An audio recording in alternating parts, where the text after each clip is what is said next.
Do you have a healthy relationship with your emotions, or are you the kind of person who uses any number of activities or substances to control, suppress, or dilute them so that you can move on to your next experience? If you're like many people, more often than not, you probably push your emotions to the side so that you can attend to all the activities necessary for maintaining your life. But what if I told you that learning to process your emotions in the ways they were intended would actually help you move through your life experiences more pleasantly and with ease? When you begin to use your emotions as signals to help you navigate your life, rather than something you need to suppress or avoid, you are able to better see how they serve you in creating your life the way you want it to be.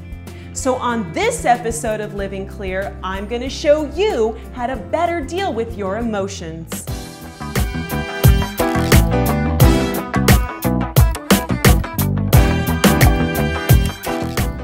Hi, Morgan McKean here with Living Clear, the show where you receive spiritual ideas for fabulous living. And today I'm going to show you how to better deal with your emotions, as when we learn to use them as tools to help us run our life instead of avoiding them, we are able to better navigate our experiences in a way that allows us to live more happily.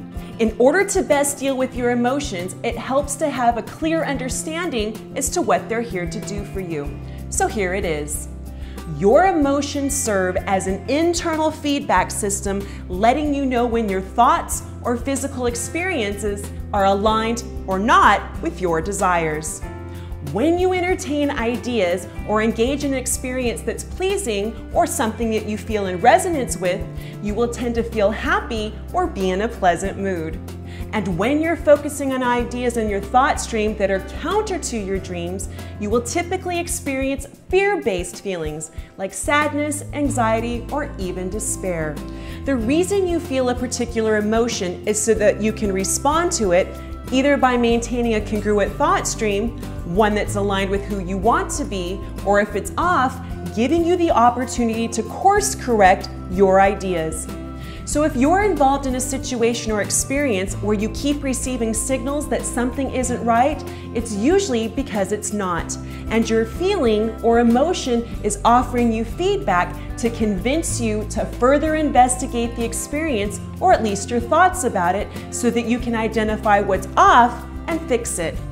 I have a friend who was recently dating this guy, but almost from the beginning, she mentioned things feeling a little off.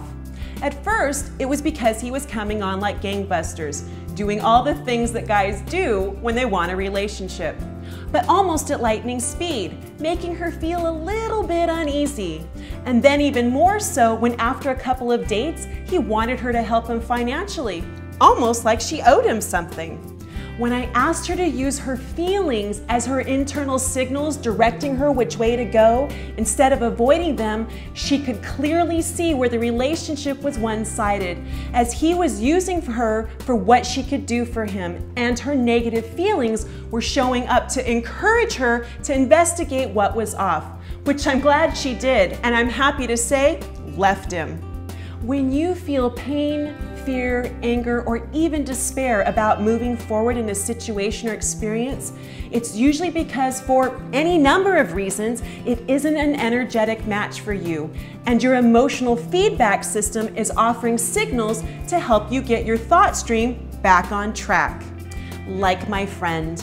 When she was able to receive her negative emotions as signals that she was going in the wrong direction, instead of continuing to suffer through her fear, she was able to heal much of her pain and anxiety almost instantaneously by deciding to entertain a different thought about the situation, one that was closer to what she really wanted.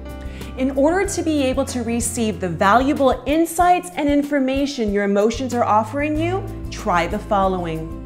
Instead of playing victim to your emotions or trying to avoid or suppress them, as soon as you feel a big emotion coming on, ask yourself, what is this here to teach or tell me? As this will help you stay objective as you process your experience. Next, once you've identified what's triggering the emotion, you can begin to shift the situation, or at least your thoughts about it, until you can get closer to your desired manifestation. When you see that your emotions are there to serve you rather than something you must play victim to, you will see that they are much easier to deal with. Ready for your vitamin B12 shot of the week? When we use our emotions as they were intended, they become our servant rather than our master, allowing us to create a life closer to our dreams. So now I want to hear from you.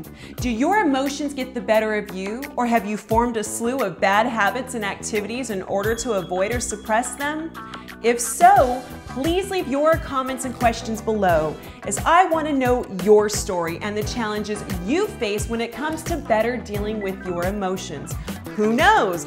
I might be answering your question on the next episode of Living Clear TV. Thanks for watching. Did you like this video? If so, be sure to like, subscribe, and share it with your friends all around the web.